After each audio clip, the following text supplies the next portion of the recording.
Kita lanjutkan suatu interpretasi geometrik dari proyeksi ortogonal. Jika W adalah suatu subruang berdimensi 1 dari ruang hasil kali dalam V, katakanlah yang direntang oleh A, maka formula 12 hanya mempunyai satu suku. Formula 12 adalah yang di sini. Hanya mempunyai satu suku karena W adalah subruang berdimensi 1. Jadi, proyeksi ortogonal U pada W sama dengan inner product U dan A dibagi panjang A kuadrat dikali vektor A. Kita perhatikan gambar 632. Di sini ada suatu titik U. Tapi bisa juga berlaku untuk suatu vektor U apabila ada garis yang ditarik dari titik pusat ke titik U ini. Ya, kita perhatikan titik U diproyeksikan secara ortogonal pada bidang W. Jadi ini adalah proyeksi ortogonal U pada W. Hasil proyeksi ortogonal U pada W akan mempunyai dua komponen.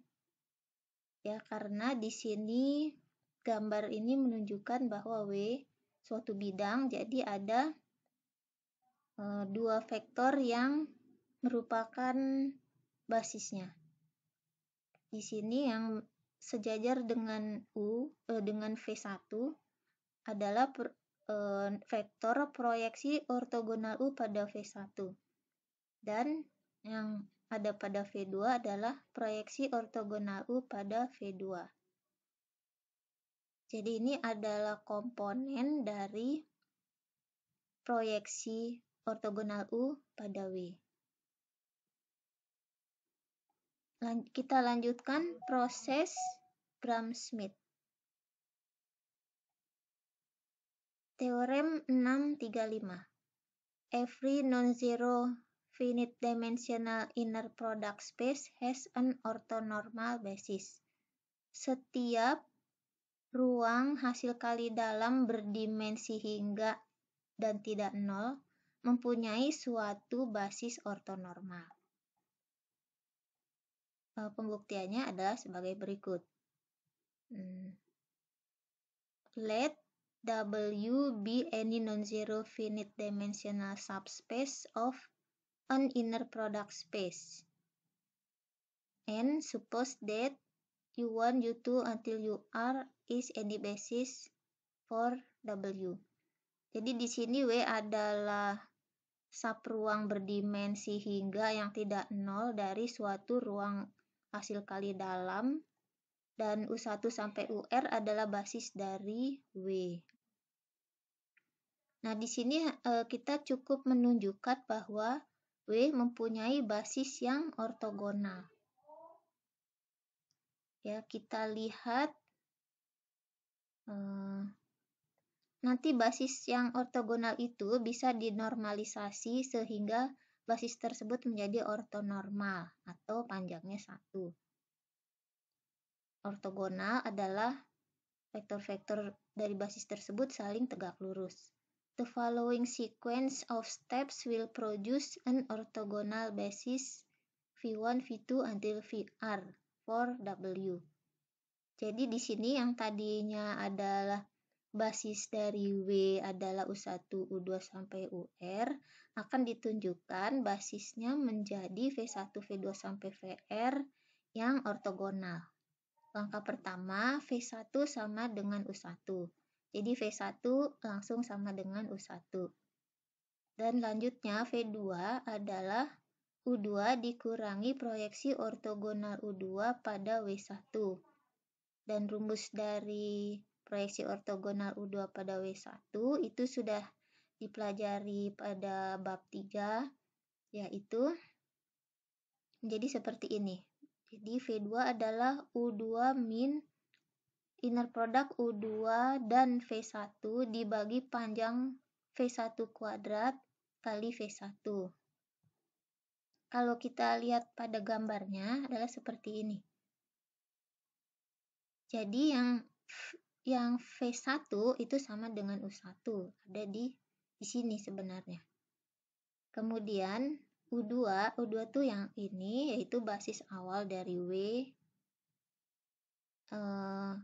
dan komponennya itu komponen dari U2 itu saling tegak lurus, yaitu pada V1 dan V2. Dan rumus V2 berarti adalah, kalau gambarnya seperti ini, V2 adalah U2 dikurangi yang ini, yaitu proyeksi ortogonal U2 pada W1. Ya, jadi diperoleh V2 adalah U2 dikurangi proyeksi ortogonal U2 pada W1. Sehingga rumusnya seperti ini. Kita sudah mendapatkan V2. Jika V2 0, maka V2 bukan suatu basis, bukan suatu vektor basis. Akan seperti ini, tapi ini tidak mungkin. Langkah ketiga, kita tadi punya U1, U2, sampai UR. Langkah ketiga untuk memperoleh V3. V3 yaitu U3 min proyeksi ortogonal U3 pada W2. Jadi perhatikan gambar di sini. Ya, V3 itu yang ini adalah U3 dikurangi vektor ini. Jadi ini yang ini terus diajar dengan yang ada di bawah, yaitu proyeksi U3 pada W2. Untuk proyeksi ortogonal U3 pada W2 itu mempunyai dua komponen yang ada di V1 dan V2. Jadi proyeksi ortogonal U3 pada W2 itu mempunyai dua suku, yaitu yang sejajar dengan V1 dan V2. Jadi V3 sama dengan U3 dikurangi inner product U3 dan V1 dibagi panjang V1 kuadrat kali V1 dikurangi inner product U3 dan V2 dibagi panjang V2 kuadrat kali vektor V1. Nah, ini bisa langkah keempat adalah dengan cara yang similar ya, tapi diperlengkapi.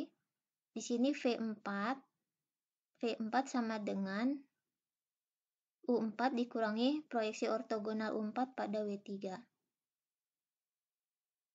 Dan ini adalah perluasan dari vektor ini. Jadi U4 dikurangi ini semua.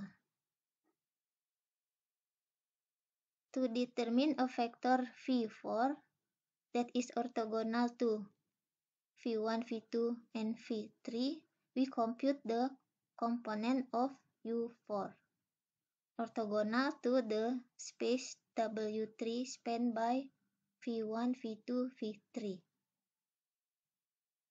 Jadi ini adalah rumus untuk V4.